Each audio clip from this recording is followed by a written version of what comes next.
Salut tout le monde. Aujourd'hui, je vais répondre à une question qui m'a encore été posée ce matin et qui revient assez régulièrement. Vous êtes fendu d'un bed dropper, petit ou gros modèle, et la question est comment est-ce que je fais pour l'attacher sur ma canne au cou?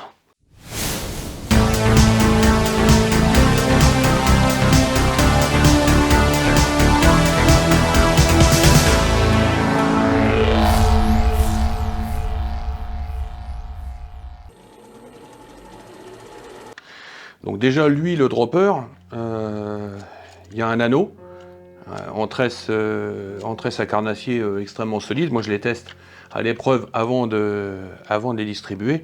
Ça bouge pas. Donc, sur l'anneau qui est ici, vous avez la possibilité, soit sur un brin de 30 centièmes minimum, de venir y adjoindre un émerillon agrafe, comme ceci.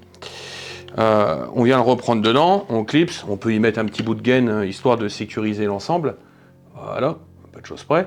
Soit on y met un bout de gaine, soit on n'en met pas, mais ça va pas se sauver.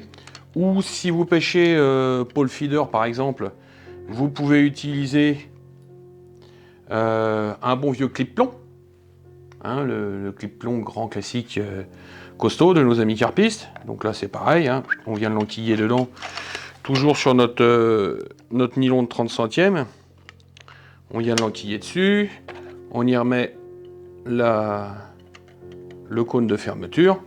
Et on est repris sur la ligne. Ok? Hop. Bon, ça c'est tout bon. Ça c'est pour la partie terminale. Le problème c'est pas là où ça coince. Les gens me posent la question, c'est comment est-ce que je fais pour l'accrocher en haut? Alors, deux options. Soit vous utilisez un kit gros poisson, kit GP, kit match ou autre, avec un élastique conséquent, minimum c'est du 2,5, puis on va venir le breler, et au bout, eh bien, on se reprend ou sur un connecteur d'acron, ou sur un connecteur standard avec une boucle.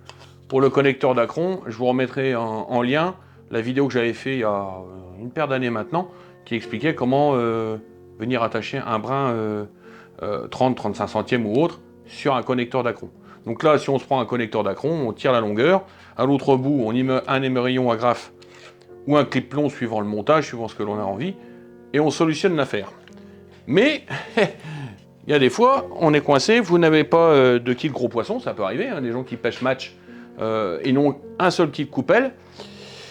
Eh ben, on va voir là tout de suite comment bricoler de manière propre une fixation à demeure sur un kit coupelle.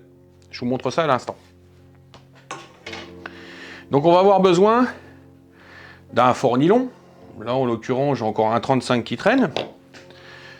On va venir former une boucle au bout, dans lequel, alors on peut la laisser nue, et puis vous faites un nœud dans le nœud, vous sacrifiez le bout de 30 centièmes, ou si on est un peu plus efficace, on va venir emprisonner dans cette boucle un émerillon agrafe.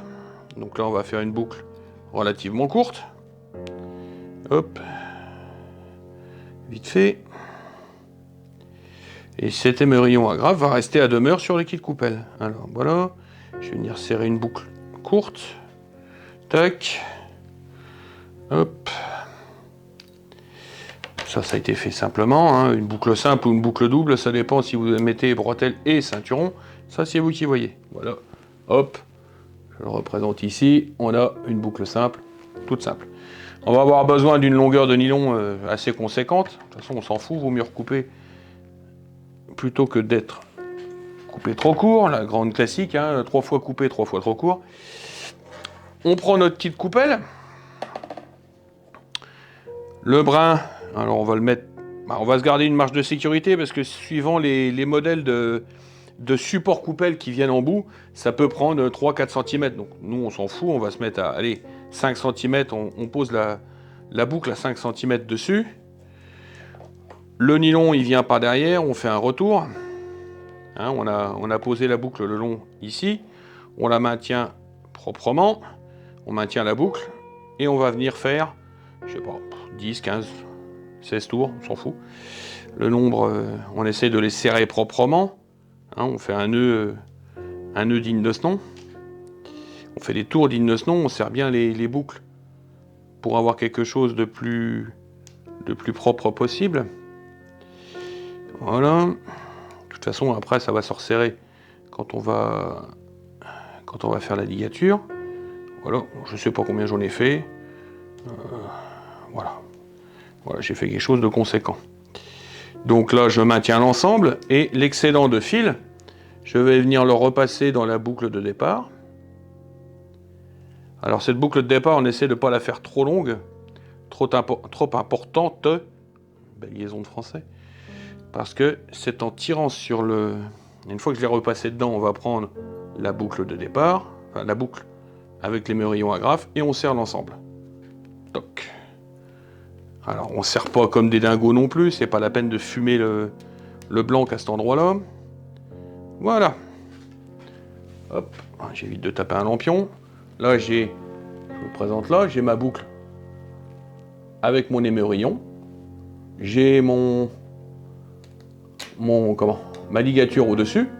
Donc on finit par bien la serrer, parce que sur le blanc, généralement, ça raccroche un petit peu. Voilà, tout simplement. J'ai le bout qui est en excédent derrière, que l'on va recouper maintenant, tout simplement. Une paire de ciseaux. On va le couper, allez, à 1 cm à tout casser. Toc. Et on va venir lui mettre un petit coup de flamme. Alors un petit coup de flamme, on va pas brûler le blanc non plus. Hop, on l'approche, on serre, on fait, voilà, un petit arrêt, une petite boucle.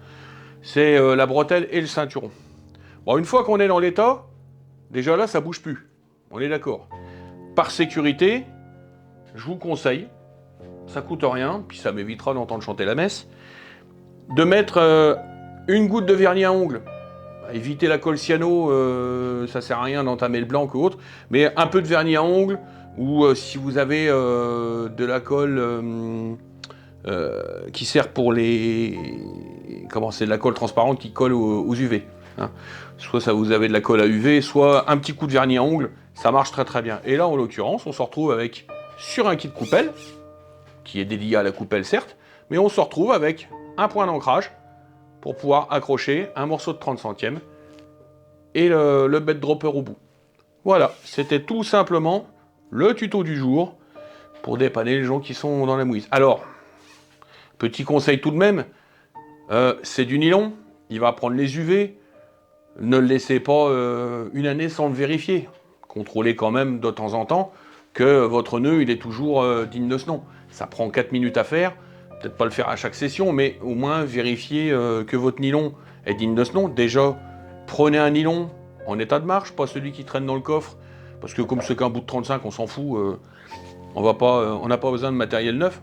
Prenez un nylon en état de fonctionnement qui ne va pas vous péter dans les pattes ou qui va casser bêtement au cours de parties de pêche. Essayez de conserver un matériau en parfait état. Voilà tout simplement aujourd'hui le petit tuto vite fait sur le gaz du comment attacher un bed dropper sur un kit équipé d'un connecteur ou sur un kit coupelle, tiens celle-là c'est pour ma tronche, ou sur un kit coupelle qui n'en est pas pourvu. Là-dessus, il ne reste plus qu'une seule chose à faire, aller à la pêche. Ciao!